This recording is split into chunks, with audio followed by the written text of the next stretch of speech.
दरख्वास्त होगी, मेरी बात पाकिस्तान के मफाद में मैं करना चाहता हूँ। मैं सिर्फ बतौर पाकिस्तान तहरीक इंसाफ के MNA के तौर पे नहीं, इस मुअज़्ज़ज़ ऐवान के एक मेंबर और 25 करोड़ अवाम के एक नुमाइंदे के तौर पे एक बात करना चाहता हूँ। अल्लाहुम्मा सल्लि व सल्लिम मुबारिक अला सय्यिदिना मोहम्मद व अला आलि मोहम्मद। कहता हूँ वही बात, समझता हूँ जिसे हक, मैं ज़हर हलाहल को कभी कह न सका कंद। अपने भी खफा मुझसे हैं, बेगानी भी ना खुश। कहता हूँ वही बात, समझता हूँ जिसे हक। मेरे दोस्तों और मेरे भाइयों, आज से 2 साल पहले 9 अप्रैल की रात, जब आप मेरे बहुत से बहन भाई जो वहां बैठे हैं, आप यहां बराजमान थे और मैं हुकूमती बेंचेस पे पीछे शेख साहब की यहां मैं बैठा हुआ था, जो मेरी कुर्सी थी, और मेरे सामने मेरे लीडर की कुर्सी खाली थी। और मुझे ये लगा कि जिस तरह 3.5 साल मैंने अपने हुकूमत का दिफा किया, जो मेरी ड्यूटी थी, उस रात भी मैंने अपना फर्ज निभाना है। मुझे बहुत से लोगों ने पूछा बाद में, पूरे पाकिस्तान में जब मैं गया हूं, कि आपको इस तरफ बैठे लोगों से डर नहीं लगा? वो 170 172 थे। मैंने कहा नहीं, सियासी इख्तिलाफ था, लेकिन वो मैं उनको अपना जाती दुश्मन नहीं समझता था। तो आज जो मैं ये बात करना चाह रहा हूं वो ये है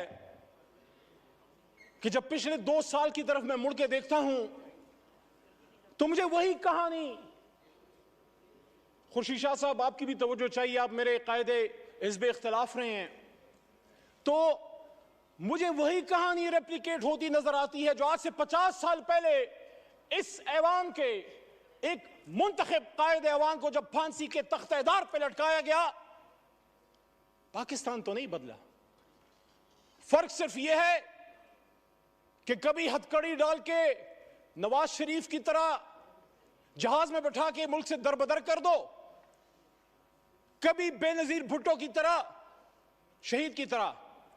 बाप फांसी पे चढ़ चुका है, बेटी को पाकिस्तान में रहने की इजाजत नहीं, मां समेत उसको मुल्क से दरबदर कर दिया गया, जो वो पता नहीं 17, 18 या 20 साल की होगी, मुझे नहीं पता, but she was young and unmarried at that time. वापस आती है, फिर दरबदर की जाती है, and she was forced to go to exile once again, and her life ended in Liaquat Bagh, where she was martyred on 27 December 2007। वही लियाकत बाग जो एक और लीडर हमारा कायदे आजम का दायां हाथ खा चुका है। रावलपिंडी में, रावलपिंडी जहां से पाकिस्तान को मजबूत होना था, मजबूत होना है और मजबूत होगा, उसी रावलपिंडी में लियाकत अली खान शहीद हुआ। वही लियाकत अली खान जो मुझे एजाज हासिल है, मेरा दादा पीर मोहम्मद खान उसका कायदे आजम का एक अदना कारकुन था। लियाकत अली खान साहब तहरीक पाकिस्तान में मेरे गांव, और आपको सर पता है, आप इलाके को जानते हैं, मेरे गांव अमीर मकाम साहब से मुखातिब हूं।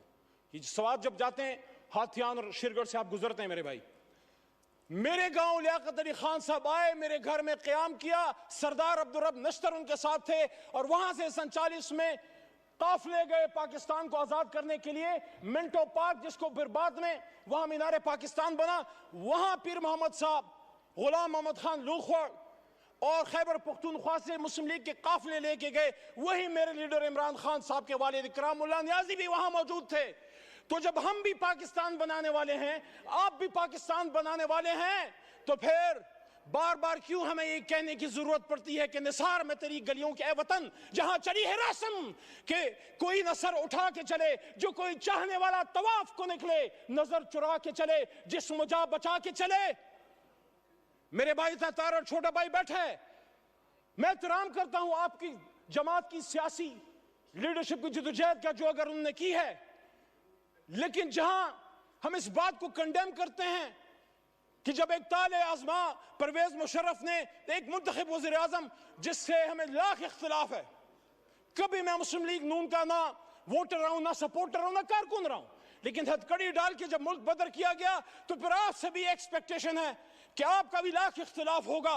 लेकिन जब आप यहां तशरीफ फरमा थे, यही शहबाज शरीफ साहब का कायद हिज़्ब इख्तिलाफ की कुर्सी पे होते थे, सामने असद भाई जो मेरी शमूलियत मेरे इनके हाथ में हुई, हमने तहरीक इंसाफ में जब शमूलियत की, मैं जब बाकायदा शामिल हुआ, असद कैसर साहब 2011 में आए, हमें शामिल किया, उसी कुर्सी पे बैठे होते थे।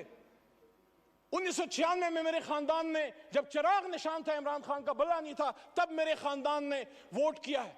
लेकिन वहां उस कुर्सी पे जो आदमी बैठा होता था, इमरान खान, वो चाहे आप उसको पसंद ना करें, आपको पसंद ना आए, लेकिन कायदे ऐवान तो था। उसको इसी पाकिस्तान में वजीराबाद में गोलियां मारेगी, 4 गोलियां खा के वो बैठा है अडयाला जेल में। क्या अडयाला गुंटानामो वे है जनाब स्पीकर साहब, डिप्टी स्पीकर साहब? वहां पाकिस्तान का आईन नाफिज अमल नहीं। आज भी हम अपने लीडर से नहीं मिल सकते। कल पाबंदी दोबारा लगी है। मैं बतौर इस ऐवान के एक मुंतखब मेंबर की, जब मैं जेल में था, मैं एक्सपेक्ट करता था कि ये ऐवान इमरान खान के लिए नहीं, अपने एक साबिक कायदे ऐवान के लिए खड़ा होगा। यहां से मुजम्मती करारदादें पास होंगी और यहां वोट को इज्जत दो कि हमारे साथी या बेनजीर भुट्टो और भुट्टो साहब की, उनकी अलमनाक जो हादसात हुए हैं, उनके दाई, उनके अमीन खड़े होंगे और वो कंडेम करेंगे और वो डिमांड करेंगे कि पाकिस्तान के एक साबिक वजीर आजम पे जानी हमला किसने किया, ये किसका सिक्योरिटी फेलियर है। वो कैमरे जो जज साहिबान के बेडरूम्स में लग सकते हैं, उन कैमरों से वो दहशतगर्द कैसे छूट गए जिन्होंने जाके कभी बेनजीर को शहीद किया, कभी इमरान खान पे हमला किया।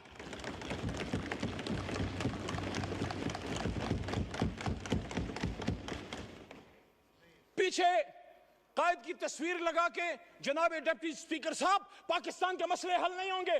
इसी कायद की तस्वीर को लगा के पाकिस्तान के लोगों के ऊपर बूटों से उनको रौंदा जाता है। किसी को शक है तो कल जाके आजाद कश्मीर में देख ले। कल आजाद कश्मीर में क्या हुआ है, वो नजारे हम नहीं देखना चाहते। हम मकबूजा कश्मीर को एक जन्नत नजीर कश्मीर दिखाना चाहते हैं। क्या लड़के होगा जो कल शाम हुआ है? कायद आजम ने 1948 में जनाब डिप्टी स्पीकर साहब फरमाया था, और आर्म फोर्सेस को कोटा स्टाफ कॉलेज में जाके बात करते हैं, कायद की बात करें, बताएं इनको, जिनको कायद की फरमान और जिनको कायद पसंद नहीं है, जिनको कायद की लीडरशिप के अहकामात पसंद नहीं है, वो फिर अपने लिए कोई और मुल्क जाके ढूंढ लें। पाकिस्तान में रहना है तो कायद की स्टेटमेंट्स, उनके हुक्म पे पाकिस्तान चलेगा। 1948, founder of Pakistan, Quaid Azam Mohammad Ali Jinnah in Staff College says, armed forces को कह रहे हैं, आई होप इसको बीप ना कर दिया जाए, ये कायद आज़म का फरमान है, इमरान खान का नहीं। आपको आदत पड़ गई है बीप करने की। आई वॉन्ट टू रिमेंबर, आपकी इजाजत से, that the executive authority flows from the head of the government, which is the chief executive, which is the Prime Minister of Pakistan. उसको गवर्नर जनरल होते थे sir. This is the legal position. Do not forget that the armed forces are the servants of the people. मत भूलें कि armed forces पाकिस्तानियों के खिदमत गुजार हैं। You do not make national policy. Armed forces को कह रहे हैं कि आप national policy नहीं बनाते। It is we the civilians. ये civilian leadership, ये जो 25 करोड़ की नुमाइंदा, ये जो गुलदस्ता इधर बैठा है, फॉर्म 47 या 45 पे बाद में आएंगे। इस वक्त ऐवान की बात है, यहां से पॉलिसी बनेगी। मैं नहीं कह रहा, वो कह रहा है। This is the legal position. Do not forget that the armed forces are the servants of the people. You do not make national policy. It is we the civilians who decide these issues, and it is your duty to carry out these tasks with which you are entrusted. क्या 1958 में हुआ? क्या 1977 में हुआ? क्या 1998 में हुआ? मैं जब 16 फरवरी को एक लंबी जुदाई, लंबी कैद के बाद पहली बार अपने लीडर इमरान खान साहब से मिला,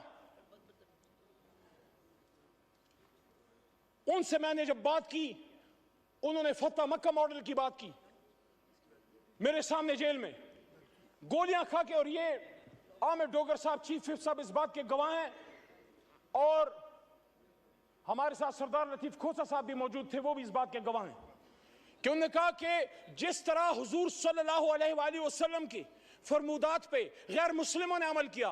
फिर उन्होंने एग्जाम्पल दी नेल्सन मंडेला की ट्रुथ एंड रिकंसिलिएशन कमीशन की कि उन्होंने सच बोल के पाकिस्तान को ठीक कर, अपने मुल्क को ठीक कर दिया। उन्होंने कहा मैं जाती इंतकाम पे बिलीव नहीं करता, जाती इंतकाम नहीं लूंगा। हाँ, जिसने कोई जुल्म किया है अदालत जाने और कानून, लेकिन सियासी इंतकाम नहीं। लेकिन सच बोलेंगे तो ट्रुथ एंड रिकंसिलिएशन कमीशन बनेगा। ये जो इस तरफ से वज़ीर आज़म के मुशीर, हालांकि उनको हम वज़ीर आज़म हमारा उसूली मौक़िफ़ नहीं मानते, लेकिन एक उनकी तरफ से दावत आई है राना सनाउल्लाह साहब की तरफ से मुज़ाकरात की, आसिफ ज़रदारी साहब की तरफ से भी दावत आई मुज़ाकरात की। मैं आज तहरीक इंसाफ की तरफ से ये बात यहां रखना चाहता हूं कि कब इमरान खान साहब ने मुज़ाकरात से इनकार किया, 5 अगस्त को जब गिरफ्तार हो रहे थे, जब उनको उठाया जा रहा था, तो मेरे जनाब डिप्टी स्पीकर साहब उन्होंने उस दिन भी कहा कि हम सबसे बात करने के लिए तैयार हैं, लेकिन बात की नुकात क्या होंगे? क्या हम सच पे आएंगे? क्या हम सच बोलेंगे? क्या हम सच बोलेंगे? ट्रुथ एंड रिकंसिलिएशन कमीशन के लिए सच्चाई जो है वो पहली शर्त है। आसफा बीवी को मैं वेलकम करता हूं, ऐवान में शहीद बेनजीर भुट्टो साहिबा की साहबजादी हैं।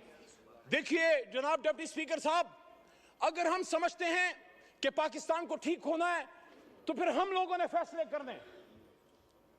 हमें कोई ब्रोकर, कोई डीलर, कोई शख्स हमें नहीं चाहिए जो हमें आपस में बैठाए। जब हम अपनी लड़ाई यहां से बाहर लेके जाएंगे, फिर सुप्रीम कोर्ट भी अमल में आएगी और फिर पिंडी और अपर और बहुत सी जगह और अमल में आएंगी। मेरी आपसे दरखास्त है, स्पीकर की कुर्सी इनिशिएटिव ले। हमारा सबसे पहला नुक्ता जनाब इमरान खान साहब और असीरान की रहाई है। पॉलिटिकल केसेस हैं। वो शख्स जो वजीर आजम था, अचानक उस पे कैसे 150-200 केसेस बन गए? he's a political prisoner, he's a prisoner of conscience, and I'm not defending whatever atrocities have been done to you in the past. अगर हम उस पे जाएंगे तो फिर बात हल नहीं होगी। यहाँ इजाजुल हक साहब भी मौजूद हैं, उनसे एहतराम का रिश्ता है, लेकिन जो हुआ माजी में वो ठीक तो नहीं था। अगर हम यहाँ अपने कर्बनाक और दर्दनाक माजी पे शर्मिंदा नहीं होंगे, सच नहीं बोलेंगे, मुल्क नहीं जाएगा आगे। जिसने माजी में गलत किया हम तो नहीं थे, हम अपने पुरखों की अच्छी बातों को याद करते हैं, गलत बातों को डिफेंड हम ना करें। मेरा दादा पीर मोहम्मद साहब 1927 का मुस्लिम लीगी था उस जमाने में, आज वाला नहीं। पाकिस्तान बनाने की तहरीक में था, उस तहरीक में जेल भी काटी। लेकिन आज मैं समझता हूं कि सच बोलने का वक्त है। जहां मुझे इस पे फख्र है कि तहरीक पाकिस्तान का कारकुन था, जना का साथी था, जेल काटी, पाकिस्तान के लिए तकलीफ उठाई, वहां जब वो फेडरल मिनिस्टर फॉर रेवेन्यू बने, मेरे ख्याल में उनको अयूब खान साहब की कैबिनेट में वजीर नहीं बनना चाहिए था। मोहम्मद अली साहब 10 मिनट का फैसला हुआ था, 13 मिनट हो गए। ज़ियाउल हक साहब शुरा में भी वो थे। आज वक्त है कि सब सच बोले। मैं समझता हूं कि मेरे दादा पीर मोहम्मद खान साहब को मरहूम ज़ियाउल हक साहब की शुरा में नहीं होना चाहिए था। एज ए डेमोक्रेट एहतराम का रिश्ता आज भी जाज साहब से है और कल भी रहेगा और इंशाल्लाह मरते दम तक रहेगा। लेकिन सच तो कोई यहां बोले। मैं जिस तरह पशेमानी का इजहार कर रहा हूं कि मेरा दादा ही वो पाकिस्तान बनाने की तहरीक का सिपाही था, रेवोल्यूशनरी था, लेकिन एक गलती उनसे हुई। मैं एक्सपेक्ट करता हूं कि मेरा छोटा भाई है बिलावल साहब, चेयरमैन है तहरीक पीपल्स पार्टी का, उनके खानदान ने कीमत चुकाई है, लेकिन उनके दादा भी फॉरेन मिनिस्टर थे, जुल्फिकार अली भुट्टो साहब, अयूब खान साहब के साथ। हम सबको उन सच्चाइयों की तरफ आना पड़ेगा। बाद में उन्होंने कीमत चुकाई, जिसको हम आज अप्रिशिएट करते हैं। मैंने अपने लीडर से ज्यादा आपके लीडरान की बात की है, लेकिन आज मैं ये बात दोबारा रखना चाहता हूं कि इमरान खान साहब ने, क्या आप ये समझते हैं कि क्या सिर्फ उनकी किसी गलत पॉलिसी की वजह से इमरान खान साहब को घर भेजा गया? मैंने 2 साल पहले भी ये बात की डिप्टी स्पीकर साहब, और आज भी इस बात पे कायल हूं। जब इस ऐवान में अकेला खड़ा था, मैंने वहां ये बात की थी कि इमरान खान को इस बात की सजा दी गई है कि जिस बात की सजा हमेशा पाकिस्तान में कोई भी जो आजाद पॉलिसी बनाना चाहता है, हमसे पहले जिस भी लीडर के साथ हुआ है, आप सबको पता है कि उन्होंने पाकिस्तान की 1 इंच जमीन किसी गैर मुल्क को देने से इनकार किया। और जब यहां 2 OIC कॉन्फ्रेंसें की और जब मुस्लिम ब्लॉक की बात की, उम्मत मुस्लिमा को इकट्ठे करने की बात की, तो यहीं पे बिलावल साहब मौजूद थे। वहां से मैंने उनको बात की कि बिलावल साहब, आपके नाना ने भी मुस्लिम उम्मा को इकट्ठा किया, मेरे लिए 2 बार इकट्ठा किया। शुक्रिया। शुक्रिया। 15 मिनट हो गए, 10 मिनट का फैसला था। माइक खोले मोहम्मद अली साहब, वाइंड अप करें तो उस जुर्म की पादाश में आज इमरान खान साहब जेल में पड़े हुए हैं।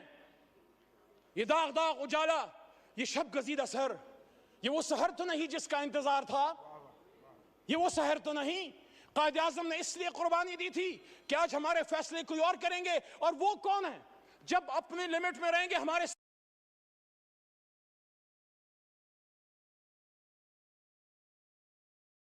रसूल सल्लल्लाहु अलैहि वसल्लम की दफा किया, पाकिस्तान का दिफा किया, आर्म फोर्सेस का दिफा किया, मसला कश्मीर का दिफा किया, फलस्तीन का दिफा किया। जब जेल में अडयाला में मुमताज कादरी साहब के सेल में, डेथ सेल में पड़ा होता था, मैं सोचता था कि क्या जुर्म करके आए हो। जब अडयाला से जेलम लेके गए, ये मेरे जेब से ये कलम ले लिया गया, ये तस्वीर ले ली गई। उन्हीं जूतों में आज आया हूं जो जूते मेरे जेल में उतार दिए गए। ये वकील का कोट मेरे बदन से उतार दिया गया। क्या मैं मुजरिम था? मैं अपने अल्हम्दुलिल्लाह इस काले कोट पे फख्र करता हूं जो पाकिस्तान बनाने वाले का कोट है। शुक्रिया। कलम की तस्लीम मत शुक्रिया। करो। शुक्रिया। शुक्रिया। शुक्रिया। शुक्रिया।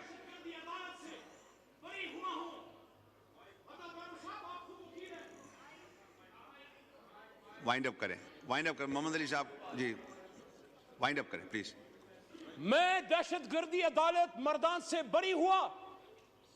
जब मैं अदालत में पेश हुआ, पहले तो 3 MPO था, लेकिन मेरे पे दहशतगर्दी का दफा, आर्मी एक्ट जिसकी सजा मौत है। क्या मैं दहशतगर्द हूं? क्या अली मोहम्मद दहशतगर्द है? मर्दान ने तो पाकिस्तान बनाया है, मर्दान के बेटे को दहशतगर्द बना के पेश किया। मैं उन जज साहिबान अदालत को सलाम पेश करता हूं जो किसी प्रेशर में नहीं आए। और हाई कोर्ट पेशावर के हुक्म पे मैं फिर रिलीज हुआ। तो मैं DGI SPR साहब से पूछना चाहता हूं कि आप मुझसे कौन माफी मांगेगा? और यहां मुबारक जेब आया है जिसकी बूढ़ी मां कल यहां पे आई, उसका भाई रेहान जेब शहीद हुआ, उसकी बूढ़ी मां से कौन माफी मांगेगा? तो माफियों के चक्कर से निकले। और आओ वाइंड अप करें। बैठते हैं सियासी, आखिरी बात, सियासी जमातें बैठे, मसाइल का हल निकालें, वरना यही होता रहेगा। किसी चोर दरवाजे से आने की जरूरत नहीं है।